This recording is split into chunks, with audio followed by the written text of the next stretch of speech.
I'm just glad that it's Friday. But before we get to any of the things that I just mentioned, first, I want to say thank you to our sponsors over at Blinkist. So this is one of my favorite apps. This is something you put on your phone, and what it allows you to do is basically go through a book in 15 minutes. No, I don't mean that it's going to read the entire 500-page book to you at 10 times speed. What I mean is that it sums up the main points of a book in 15 minutes or less. They call them blinks, and this allows you, if you have an hour-long drive, you can go through the main points in 4 books. So this means that you're just getting nothing but information. If you're like me, if you're an information junkie, if you feel like you need to mainline that feed right into your brain, that's what Blinkist is for. And right now, Blinkist, BLINKIST.com/Ben, you do that and you get a free trial or 3 months off your yearly plan. Now, again, what they do is they take popular books that you know, like there's a book called Why Nations Fail. Great book, 600 pages. Takes you 2 weeks to read if you're a fast reader. Instead, you get the entire main points of the book in 15 minutes with Blinkist, and that's great because if you read the 600-page book, a month later, all you're going to remember is 15 minutes worth of material if you're lucky anyway. So that's what Blinkist is for. Blinkist.com/Ben. They have a special offer for our audience. Again, if you use /Ben, right now you get a free trial or 3 months off your yearly plan when you join today. So you can go through these bite-sized pieces of information quickly, and they have all these popular books. If you're into finance, they have things like Rich Dad, Poor Dad. They have a great book called Flow, which is all about thinking better. All of these books are available in 15 minutes or less over at Blinkist.com. So go check out Blinkist.com. Use that promo code Ben, Blinkist.com/Ben, and you get your free trial or 3 months off your membership when you get your yearly membership. Okay, so lots to get to. Obviously, the biggest story of the day is not what the media are saying is the biggest story of the day. The media want to focus on Confederate monuments, statues that have been up for 50 years or 20 years or 150 years. But the real issue yesterday is that there was a major terrorist attack in Barcelona. So for people who missed it, this was a major ISIS-planned cell, apparently. According to CNN, the perpetrators of the terror attacks in Barcelona and Cambrils originally planned to use explosive devices to wreak greater devastation, but were apparently thwarted because their materials detonated prematurely, police said Friday. A house in Alcanar, south of Barcelona, was destroyed in a blast on Wednesday night, hours before one attacker mowed down dozens of people in the heart of Barcelona, killing 13. A group of 5 attackers then drove into pedestrians in the town of Cambrils, killing 1 in the early hours of Friday.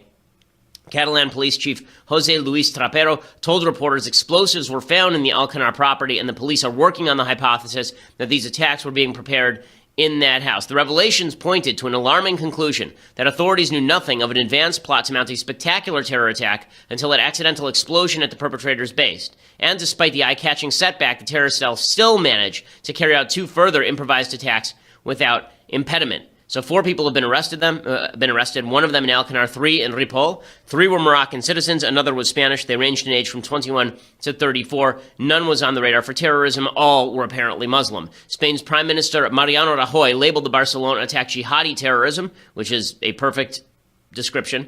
Rajoy's government has declared 3 days of mourning across Spain. The ISIS media wing has said that the Barcelona attackers were soldiers of ISIS, but stopped short of saying that they took responsibility for the attack, probably because it was a botched attack. So naturally, this would demand a unified response from the West, right? This would be the time when you expect the West to renew its determination to stamp out ISIS, to signal solidarity. And President Trump actually tried to do that initially. President Trump initially goes on Twitter and he says that he is going to stand with the people of Barcelona, the people of Spain, and we all have to stand together. And then he tweets out, study what General Pershing of the United States did to terrorists when caught. There was no more radical Islamic terror for 35 years. And this is the problem with Trump's run-on mouth. This is the problem with a brain that has no filter. Okay, what he just did is he polarized the response. So instead of everybody being unified, ISIS bad, let's kill them all, instead, in this tweet, he endorses fictitious history. He endorses a fictitious history that includes a war crime, and he slanders General Pershing. Because what is he exactly talking about? What Trump is actually talking about here is a legend wherein supposedly General Pershing, and Trump has told this story before, he said that Pershing was a rough guy. And during the Moro Rebellion in the Philippines from 1899 to 1913, Pershing served as governor between 1909 and 1913. Pershing, quote, caught 50 terrorists who did tremendous damage, and he took the 50 terrorists and he took 50 men and dipped 50 bullets in pig's blood. You heard about that? He took 50 bullets and dipped them in pig's blood. He had his men load up their rifles, and he lined up the 50 people, and they shot 49 of those people. And the 50th person, he said, you go back to your people and you tell them what happened. Okay, so that didn't actually happen. Now, to be fair to President Trump, General Pershing apparently at one diplomatic meeting brought the head of a pig. Apparently the Moros were very, very upset with pork. And apparently there were reports that there were members of the American counterterrorism unit who had taken terrorists and wrapped them in pig skins and buried them with pigs.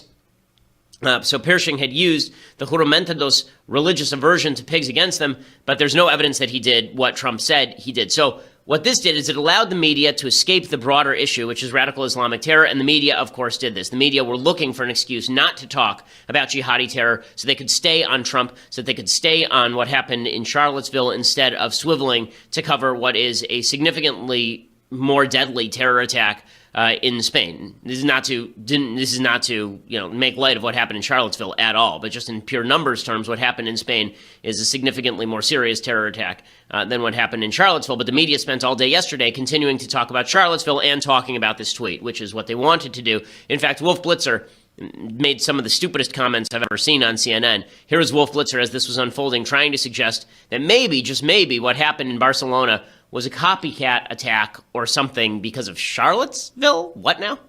Those shared tactics that should be alarming. Yeah, and there will be questions about copycats. There will be questions if what happened in Barcelona was at all a copycat version of what happened in Charlottesville, Virginia, even though there may be different characters, different political ambitions. They use the same killing device, a vehicle going at high speed into a large group of pedestrians. And as the local police are saying, at least one person is now dead. The media will do anything in order to avoid talking about the spate of jihadi terror. And it has been truck terror, right? We've had that in Nice. We had that in Berlin with the attack on the Christmas market in Berlin. In Jerusalem, we've had this multiple times, people using trucks as ramming vehicles in order to murder people. But Wolf Blitzer's first instinct is to try and connect this back to Charlottesville because the media would like to continue talking about Charlottesville. And that's just asinine. Okay, the General Pershing comments from Trump are stupid. They're a waste of time. They're a waste of effort. They undermine our ability to get along with some of our Muslim allies. None of this is good. But to suggest that it has anything to do with Charlottesville or that that's the main issue here, Trump, the one thing you can say about Trump, and he certainly has done this, is he has unleashed the military against ISIS. The 1/3 of all territory taken against ISIS over the last 7-8 years has been during the Trump administration. Trump has utterly untied the hands of the military in the fight against ISIS, and it's been actually creating some significant results. To focus in on Trump's stupid tweet or to focus in on Charlottesville in the aftermath of this attack just demonstrates where the media want to put their attention. And it's obvious where the media wants to put their attention. It's amazing. If you think about what happened in Charlottesville, there should be a spate of propositions that everyone of good heart and good mind can agree on. Okay, and these are very basic propositions. Neo-Nazis, bad. White supremacism, bad. Alt-right, white nationalism, bad. Right? All those things bad. Communism, bad. Anarchism, bad. Violence at nonviolent rallies, bad, right? All of these things I think we should all be able to agree on. These are not difficult. And yet somehow we've turned this into a polarized political debate. I think that if you would just describe the things I just said, I think you would get 95% of Americans to agree on those things, right? Communism bad does not seem particularly controversial to me. Antifa, starting violence at particular rallies all across the country, a bad thing. That's not whataboutism, that's just a fact. Okay, whataboutism would suggest that I'm saying that it's okay for the neo-Nazis in Charlottesville to do what they did. I'm not saying that at all. In fact, I've been probably the harshest or one of the harshest condemners of the Unite the Right rally in Charlottesville and the alt-right overall. And white supremacism, bad. I think that 95% of Americans agree with that general proposition. And yet somehow this has turned into a polarized political debate. And it's turned into a polarized political debate because all of the actors want it to be a polarized political debate. The left want to proclaim that there are a bunch of people out there who are racist because American society is racist. Trump wants to claim that the entire left wants America to be called racist so that he can fight back against this, right? Steve Bannon said this clearly, okay? This is not conjecture. Steve Bannon said this in an interview at the New York Times. Please let the left continue to engage in identity politics, and that's only going to help us. Let them talk about tearing down Confederate statues. That's only going to help us. The left thinks it's winning the Confederate statue argument. The right thinks it's winning the Confederate statue argument. Trump thinks he's winning the Confederate statue argument. And meanwhile, the broad agreement that most of us have on these issues is gone. Okay, the broad agreement is gone. Even on Confederate statues, I think there's broad agreement that people in New York don't have a lot to say about Confederate statues in South Carolina. And if the elected mayor of Charlottesville decides that he wants to remove a Robert E. Lee statue, he's an elected mayor. That's his responsibility. He can do that. I may disagree with the decision, but I really don't have a lot to say in that particular decision. I believe in localism, particularly when it comes to cultural, historical issues like this one. I think there's broad agreement on all of this, but you can see that there's an attempt to polarize the country. The left wants people to believe that America is a deeply racist place, and so what they're attempting to say is that anyone who wants to keep the Confederate statues up must be a racist. I was on CNN last night with Don Lemon and a couple of other folks, including Keith Boykin, who's a Democratic strategist, and Keith Boykin openly said anyone who wants to keep the statues up of Confederate memorials is a racist or is a white supremacist. Don Lemon verged on that, and I actually called him out on it. I questioned him on it, and he backed off of it. But this is one of the things that's really nasty. And then on the Trump side, you have a bunch of people like Pat Buchanan who are out there almost overtly declaring support for white supremacism because they think they have to do that in order to fight the left, or because they actually believe it. And we'll get to all of this in just a second. But first, I want to say thank you to our sponsors over at USCCA. You would do virtually anything to keep your family safe. And that's exactly what Gary Gross was thinking when two intruders broke into his Cincinnati home last week. His wife, his infant son, they were sleeping in a back room, and Gary grabbed a hammer and confronted strange men when they were in his house. He was outnumbered 2-1. He grabbed his gun. He shot the men before they could go any further. He was lucky that he was prepared. But you may not be prepared, and that's why you need to talk to my friends over at the USCCA. You need to have the USCCA in your corner when you have to do the unthinkable, like pull the trigger in a bad situation. Visit defendmyfamilynow.com to see their world-class training and resources, as well as their invaluable self-defense coverage. That self-defense coverage means that if somebody comes in your house and you have to shoot them, then you're not going to spend the next 3 years of your life spending money on lawyers so that you can defend yourself. As an added bonus, when you activate your membership, you get a free entry right now to win today's gun. They give away a gun today, so you can be prepared to defend yourself and your loved ones. You can just go over and sign up, defendmyfamilynow.com. Again, that's defendmyfamilynow.com. They provide you the training, the resources, and maybe, if you're lucky, the gun at defendmyfamilynow.com. The USCCA is doing wonderful work. They're one of our favorite endorsers. Okay, so speaking of leftist overreaction, again, the left always has to overstep. It's so funny. Whenever the left does something bad, like whenever there's a leftist who shoots up a bunch of Congress people and it's out of the news in 3 days because the media don't want to talk about it anymore, then what they do is they accuse the right of overreach. Oh, the right's overreaching. Oh, the right is speaking too much about this. Right? And Barcelona attacks, you'll have President Trump say something about Pershing, and all of the media coverage will be about the Pershing comments, not about the actual terror attack. Well, the left is really, they are the kings and queens of overreaction. I mean, they really are amazing at this. So, for example, New York subway system. Again, I don't know what any of this has to do with what just happened in Charlottesville, but there are a bunch of tiles in the New York subway system that look kind of like a Confederate flag. Okay, they look kind of like a Confederate flag. This is what they look like. And there's a debate over what this was supposed to be. One side says that there was a New York Times editor who's from the South, and so when they built this particular subway station, they put this symbol in there as an homage to the person who was from the New York Times. There's another, the MTA says it's not about a Confederate flag at all. It was supposed to be the crossroads of the world. Whatever it is, it kind of looks like a Confederate flag. Now, is Richard Spencer like marching around there in a torchlight parade? Are we going to get Chris Cantwell rallying down there for the frickin' subway tiles? Like, the biggest problem in New York right now is that the subway system sucks, okay? They've been running late. A lot of the subways are broken. It smells like urine all the time. And now they're worried about, what is this? There's got to be about 25 tiles. Right? I mean, it's about 25 tiles in a subway station. And this is what they're deeply concerned about, is getting rid of these subway tiles. Again, the overreaction is astonishing. The overreach by the left is astonishing. You're seeing it to the extreme. A Democratic lawmaker from Missouri, she actually posted on her Facebook page that she hoped that Trump would die. Right? It's pretty amazing. So there's this lady posted to Facebook that she hoped that Trump would be assassinated, right? So this guy said, damn, now I'll probably get a visit from the Secret Service. He said, I wonder what my cousin is thinking now. He's on Trump's Secret Service detail. You have to sign up for 6 years. He did his first 4 with Obama and has 2 to go with this idiot. But what I believe, posted earlier, I believe will happen sooner, not later.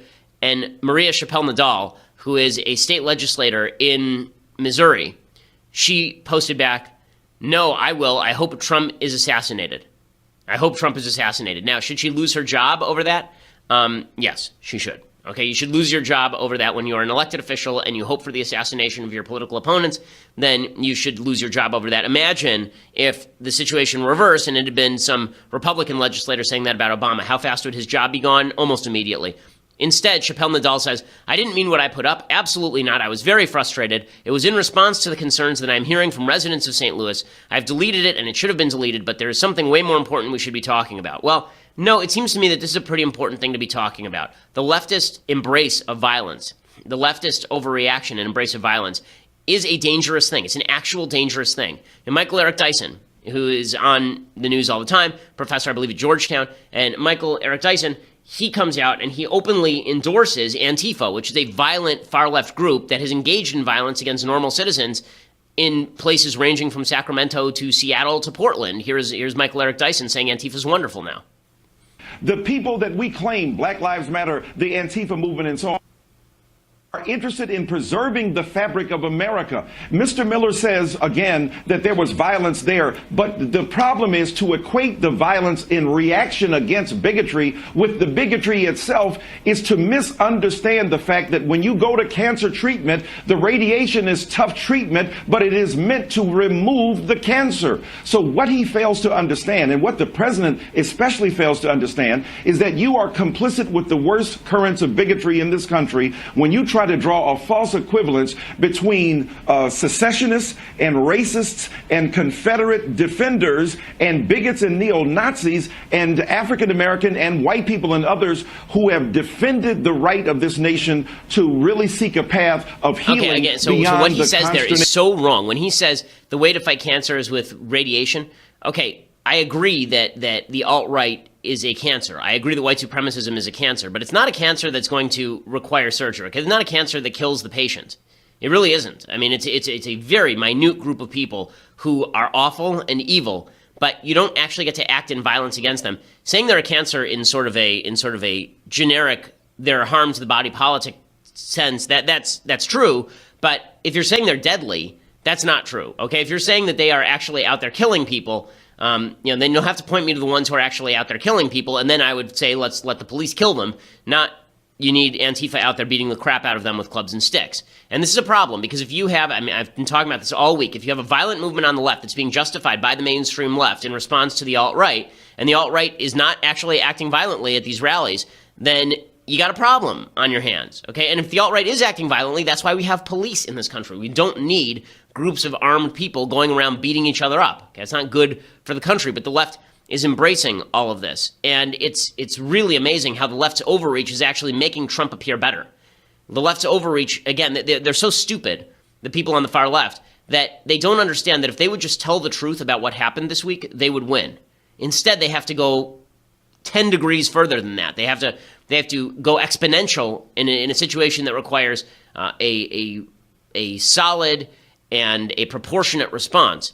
The covers from The Economist and The New Yorker are not going to be helpful to the left's cause either. So the New Yorker has a cover of Trump on a boat blowing into the sail, and the sail looks like a Ku Klux Klan hat, and The Economist has a cover of Trump shouting into a KKK hood that looks like a loudspeaker. You know, this sort of thing is just going to lead a lot of Trump supporters to think that he's being unfairly maligned, since Trump did, in fact, actually condemn the KKK. I mean, that's one of the things he actually did do during his Tuesday crazy press conference. He did a lot of other things that I thought were terrible, but he did say that he condemns the KKK. So for them to use the KKK hood as sort of the symbol of what he's doing, I understand it's art, but it's also art that is not geared toward helping the conversation particularly much. The left is doing the same thing on this Confederate statue issue. So as I mentioned, there's this attempt by the left to suggest now that we must talk about Confederate statues because Richard Spencer and the alt-right and the Unite the Right rally decided to rally around Robert E. Lee statue. So now we're going to have a big, broad national conversation about Confederate statues. And Donald Trump said that we ought to think about whether there's a limiting principle, basically. We ought to think whether the people who want to get rid of the Lee statues also want to get rid of the Washington statues. And people on the left went, no, that's crazy. That's not true. Keith Boykin said that to me last night on CNN. He says, no, I think that there's a distinction between Lee statues and Washington statues. I fully agree, by the way. But CNN's Angela Rye did not. And I called her out last night on CNN for saying this. She was fully on board with the idea that Washington and Jefferson statues have to come down. American history is not all glorious. And even though I love John to death, I couldn't disagree more about George Washington. George Washington was a slave owner, and we need to call slave owners out for what they are. Whether we think they were protecting American freedom or not, he wasn't protecting my freedom. I wasn't someone who my ancestors weren't deemed human beings to him. And so to me, I don't care if it's a George Washington statue or a Thomas Jefferson statue or a Robert E. Lee statue. They all need to come down. There is a way that we can recognize and appreciate. I'm not feeding into white supremacy. I'm calling out white supremacy for what it is. And sometimes what it is, John, are blind spots. Sometimes what it is not acknowledging that this country was built upon a very violent past that resulted in death and the raping and the killing of my ancestors. So I'm not going to allow us to say that it's okay for a Robert E. Lee but not a George Washington. Okay, so Trump said that, and Trump was right. Okay, there is a portion of the hard left that wants all of those statues to come down. Al Sharpton, an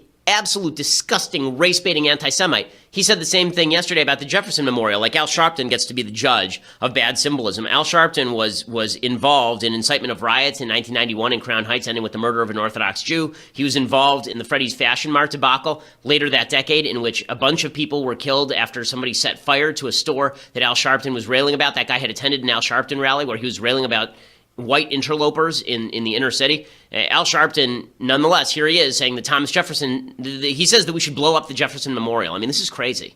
This is not some kind of removed discussion from us. Our families were victims of this. Certainly they ought to be removed. Therefore, everybody associated with slavery in terms of any public monument to them. When you look at the fact that public monuments are supported by public funds, you're asking me to subsidize the insult of my family. Thomas Jefferson had slaves. And I would repeat that the public should not be paying to uphold somebody who has had that kind of background.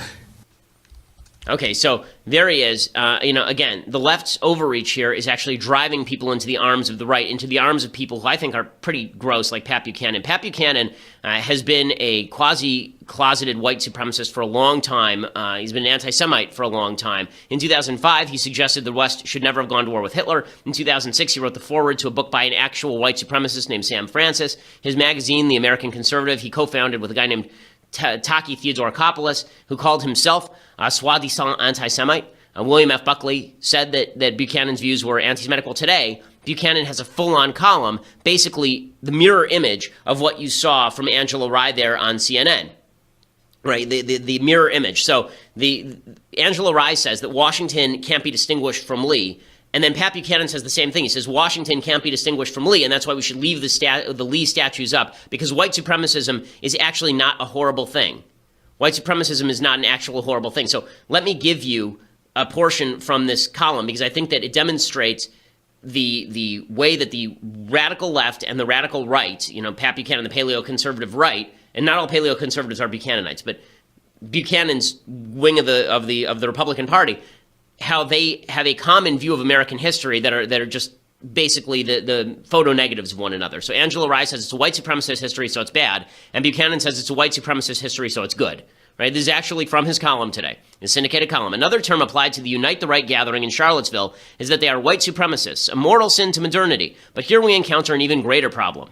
Looking back over the history of a Western civilization, which we call great, were not the explorers who came out of Spain, Portugal, France, Holland, and England all white supremacists? They conquered, in the name of the mother countries, all the land they discovered, imposed their rules upon indigenous peoples, and vanquished and eradicated the native-born who stood in their way. He's saying all this is good because Western civilization spread, but it did so in the name of white supremacy. There's only one problem. That's not true. Okay, if you recall a little bit about your history books, Spain, Portugal, France, Holland, and England were all at war with one another for several hundred years here. So all the white people were fighting each other too. So this idea that they had this kind of common white supremacist attitude is not really true. And even if they were white supremacists in the sense that they thought they were superior, white man's burden, Rudyard Kipling imperialists, even if they thought that, even if they believed that the white man's burden had to do with white skin, that would be them mistaking the spread of Western civilization for the spread of their own race. That would be a mistake on their part. Right? That would be attributing the quality of the spread of Western civilization to the color of skin, which makes no historic sense. There were white people in Europe going thousands of years back before Western civilization was ever a thing. Right? After the fall of the Roman Empire, there were white people all over Europe who had nothing to do with Western civilization and who were barbarians.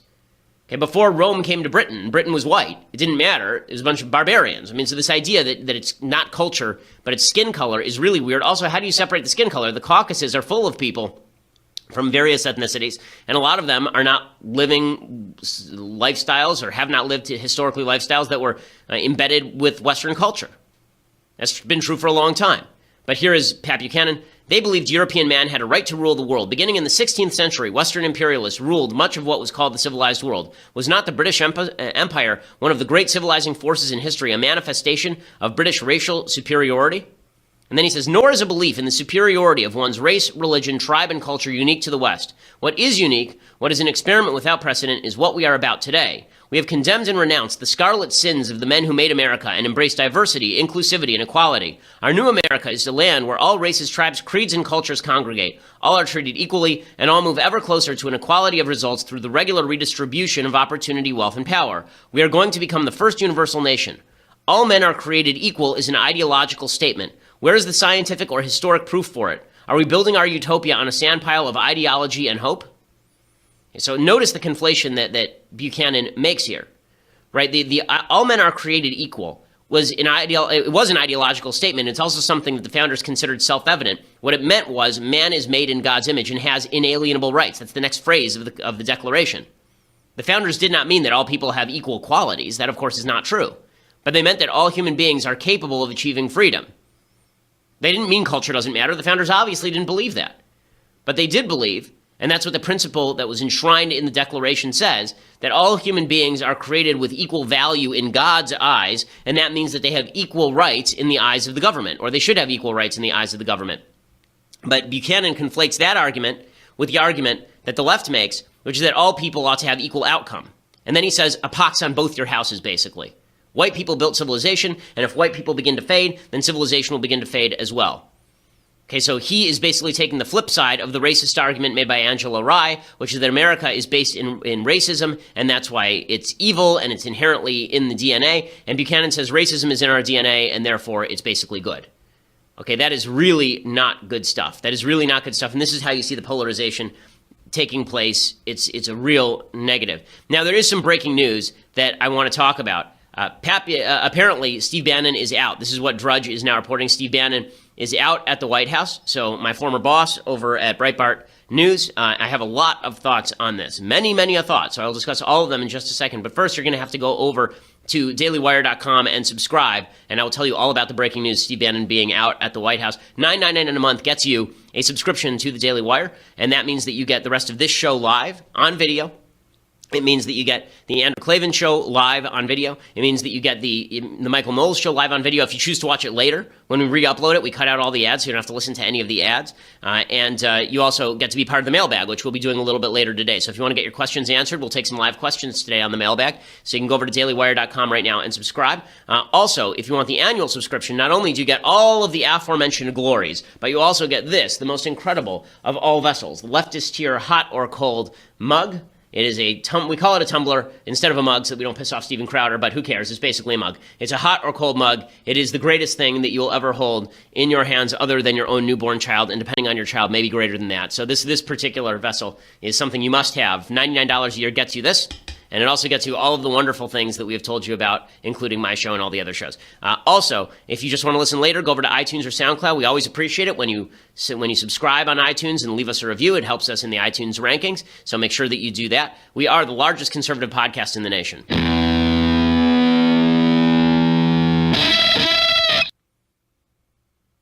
All right, so Steve Bannon is out at the White House. This is the news, the breaking news from the Drudge Report. And Drudge should know because, Drudge is very tapped into the administration. So here is the question. What led to this, and why now, and what's it going to mean? So why now is because Steve blew himself up. So in the last few months, Bannon has been marginalized by people ranging from Jared and Ivanka to General John Kelly. Kelly obviously didn't like Bannon, thought Bannon was a nefarious force in the White House. In the last week, Bannon has been the guy at Trump's elbow, kind of urging him to not disassociate from the alt-right and to engage with the alt-right over Charlottesville. And then he came out and he did a really kind of incredible interview with magazine called The American Prospect, a lefty magazine called The American Prospect, in which he ripped on Trump's North Korean policy, talked about globalists like Gary Cohn, what he calls globalists like Gary Cohn, ripped him by name, and also suggested that he was going to get rid of all of his enemies in the State Department, undermined our foreign policy. It was a really bad interview, and it put Trump in a very awkward position. A lot of people have been calling for Bannon's ouster because of his closeness to the alt-right. I've said for a year that Bannon's closeness to the alt-right never should have been brought into the campaign. I mean, I wrote an op-ed for the Washington Post August 18th, I think literally 1 year ago today, saying exactly this, that this is a problem for Trump. So Trump is getting rid of him probably because Kelly wants to get rid of him, not necessarily because Trump cares. Trump also thinks he's a leaker. Trump thinks that Bannon talks to the media a lot, which is true. But the fact that Bannon is gone could lead to a new and kind of shocking division inside the conservative movement. Remember, Bannon is only really well liked among a particular alt-right populist faction. The people like him in sort of the populist arena. He's seen as sort of the go-to guy, just as Jeff Sessions was seen as that at AG. But Bannon has Breitbart at his disposal. Breitbart, while I was there and before I left, turned into Trump Pravda. They turned into an outlet that did nothing but cheerlead Trump, and that was under Bannon's auspices because Bannon was working with Trump at the time, sort of behind the scenes, and then obviously became one of his campaign strategists, his chief campaign strategist. Well, now Bannon is gone, and so he's going to go back to Breitbart, and he sort of paved the way for what he's going to do next. He's got two paths here now that he's out. Right? Path number one is that Bannon could theoretically kind of play it safe, keep it close to the vest, go back to Breitbart, keep quiet. That's not Bannon's thing, right? Bannon is a war guy all the time. He likes to shout about war. He talks about military analogies all the time. He's not nearly as brilliant as people think he is because he gives off that impression, but he's a smart guy. I'm not saying he's stupid, but he's not quite the 4D chess guy that everybody thinks he is. He's a very instinctive, knee-jerk knife fighter. So my understanding is that he will probably go back to Breitbart, and from his perch at Breitbart, he will launch attacks on all the quote-unquote globalists inside the administration. That once you go back to the administration once you go back to Breitbart and you decide to rip on Trump, this could really open a rift. So remember, Bannon also has the support of the single biggest donors to the Republican Party, the Mercer family over in Florida. They gave a lot of money to Trump. They gave a lot of data to Trump. Their firm Cambridge Analytica was Trump's data operation. And it's unclear right now if this is sort of an amicable parting of ways. Or whether this is an open war. If it's an open war, things are about to get very, very interesting because you could see a situation where Trump and Bannon go right at each other, where Bannon decides to use Breitbart as his club to beat the living crap out of Trump, uses Rebecca Mercer and the Mercer family as his sort of money bags to do all of those things, starts to lash Trump from outside as having lost the support of his base, and tears down Trump the same way that Breitbart built him up. You could easily see that situation occurring. But Breitbart itself is in a bit of a pickle because so many of their supporters are Trump supporters. So what happens if Breitbart decides to go to war with Trump over any of this stuff? If Breitbart decides to go to war, do they lose readership? And does Bannon even care? I'm not sure Bannon cares. So we're about to enter a very interesting period now where a lot of Trump's base may turn on him for getting rid of Bannon right after a lot of Trump's base felt very enchanted with him after what he had to say about Charlottesville, at least the Bannon base. So it's going to be fascinating to watch. That's all I can say.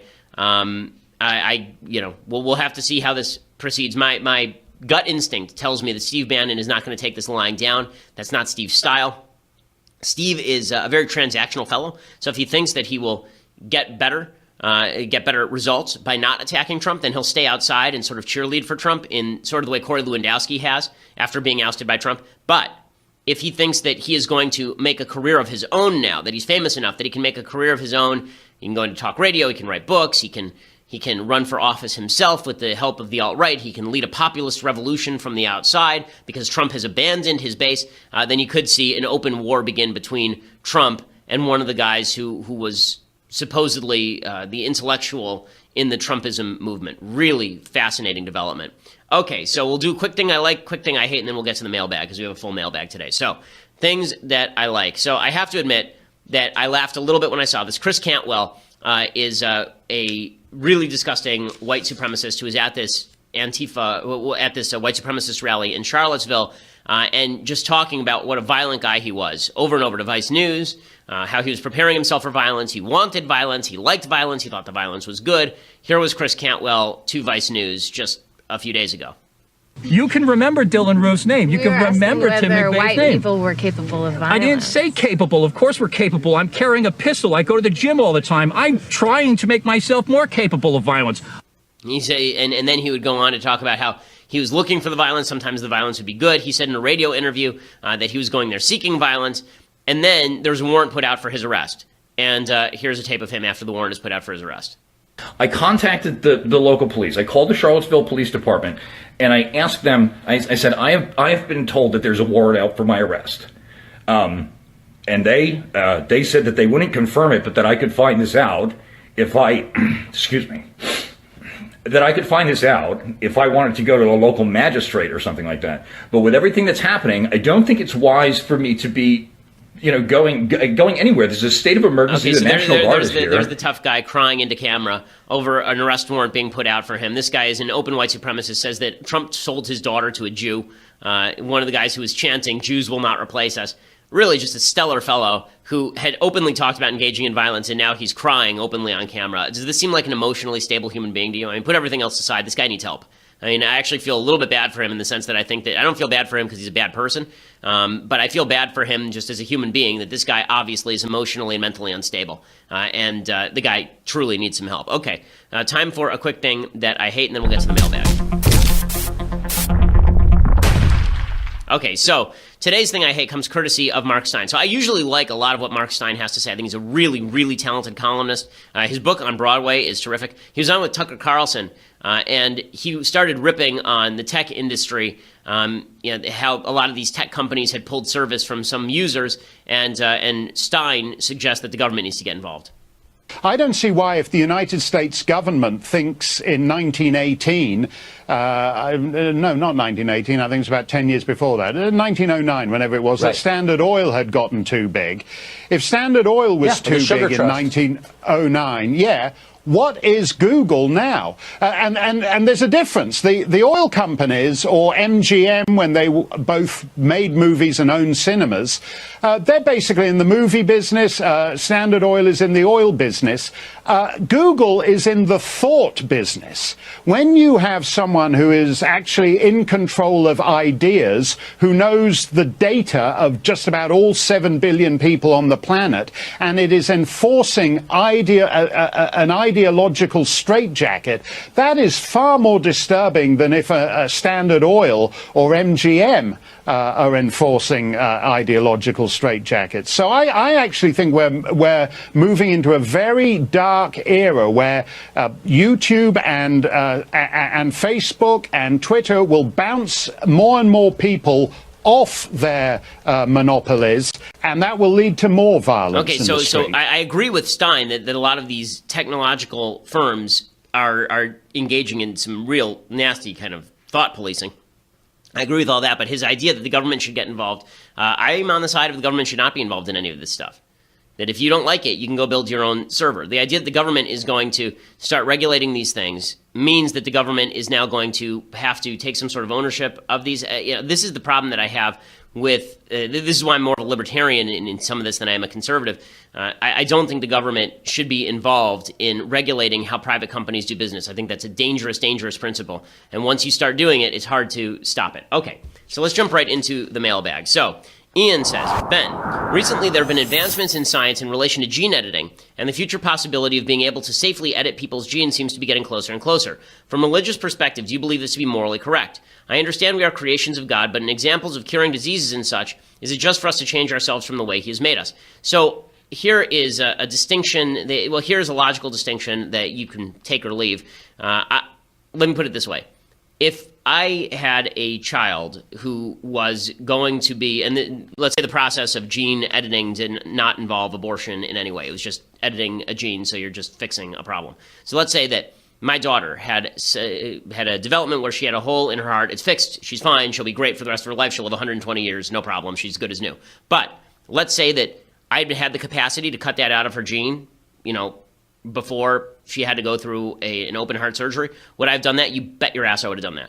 The same thing is true for the Tay-Sachs gene. The same thing is true for BRCA, the cancer gene, the breast cancer gene. To cure diseases or prevent diseases seems to me a proper use of gene editing. And I think that's true for blindness. I think that's true for disability. I think that, to prevent people from suffering with conditions, I think is perfectly valid and normal. To enhance, however, I think you start to get into dicey territory. This idea that you're going to enhance certain people's intelligence, or you're going to enhance their muscle power, or you're going to change the color of their eyes or their hair.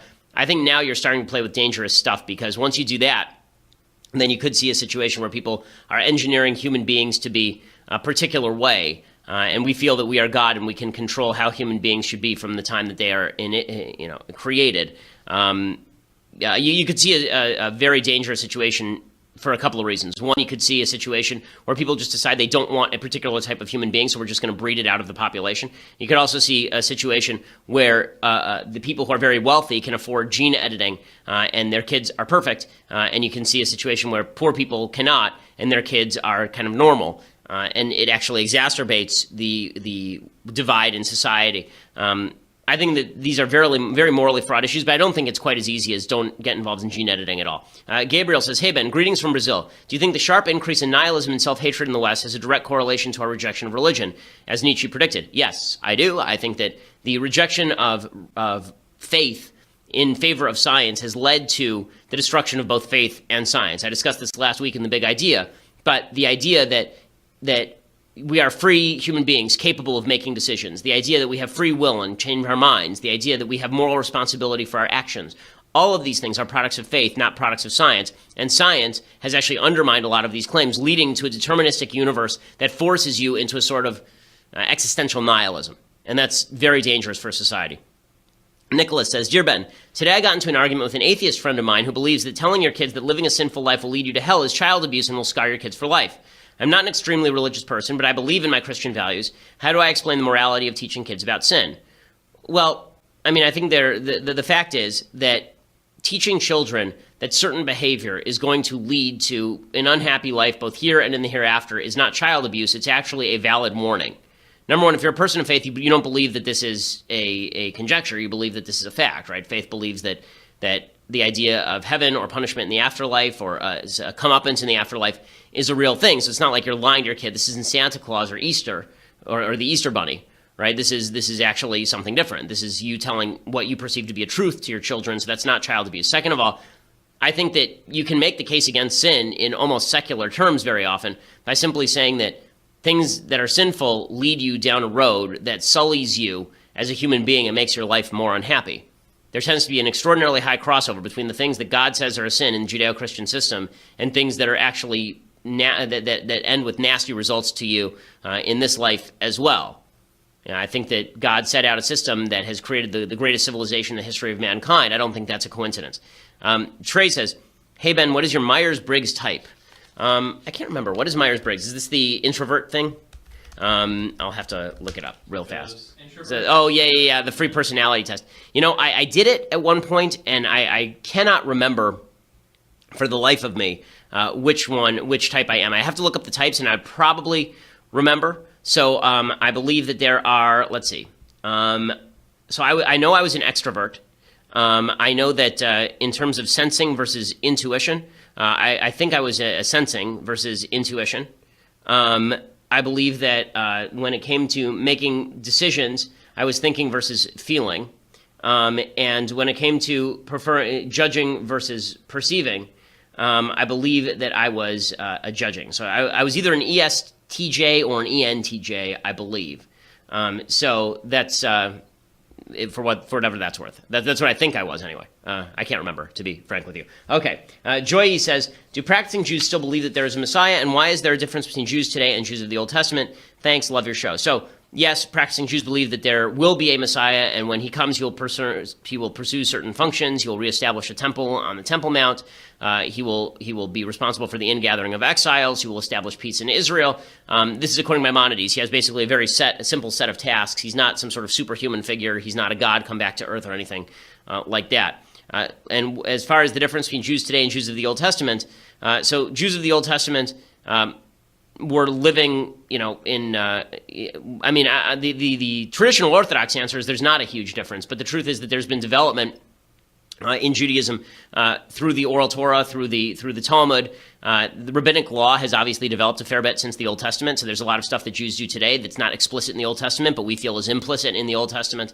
And so Moses may not recognize some of the practices that we pursue today in Judaism, but the idea in the Talmud, and explicitly says this in the Talmud, is that Moses would come back and he'd be happy that he doesn't recognize that because he set up a system of lawmaking and law-giving, and we've developed that system.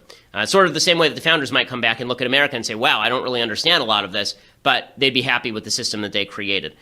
Luke says, what do you think of the idea that automation will one day take over so many jobs that a universal basic income might be necessary? So, as I've said before, I think that it's possible in the future that automation may do that, but I think that we are a long way from that. Right now, employment is nearly full. Every time there is an uptick in technology, there's a similar uptick in jobs of another type.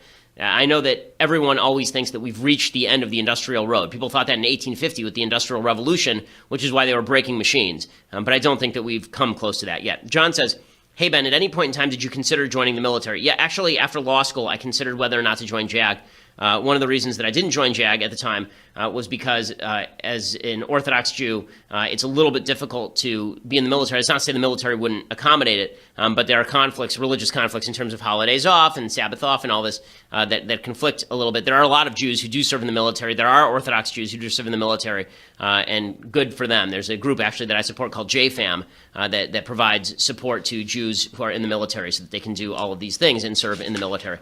Let's see. Jim says, hey, Ben, I would like to know your thoughts on the new intentional walk rule in baseball.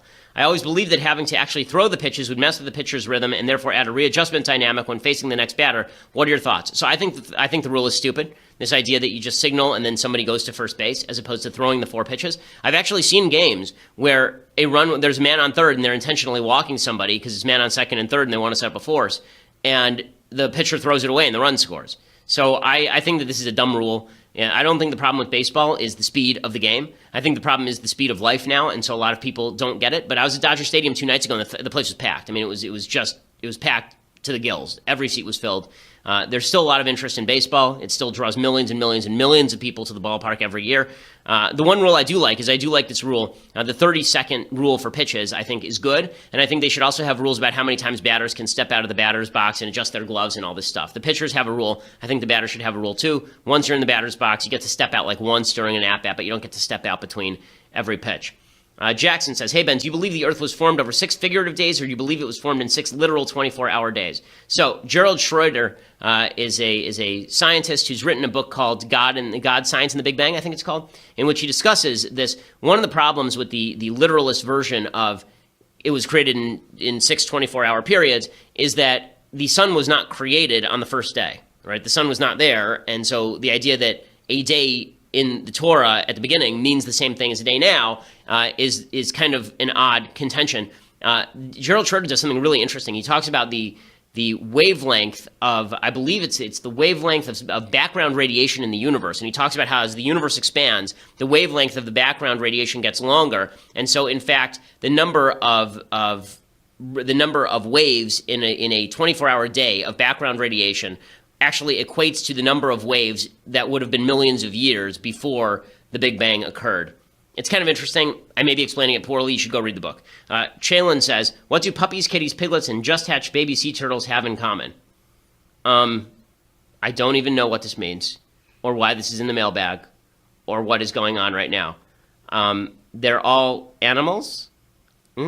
What is there another answer I'm supposed to be giving here? This has got to be a meme thing.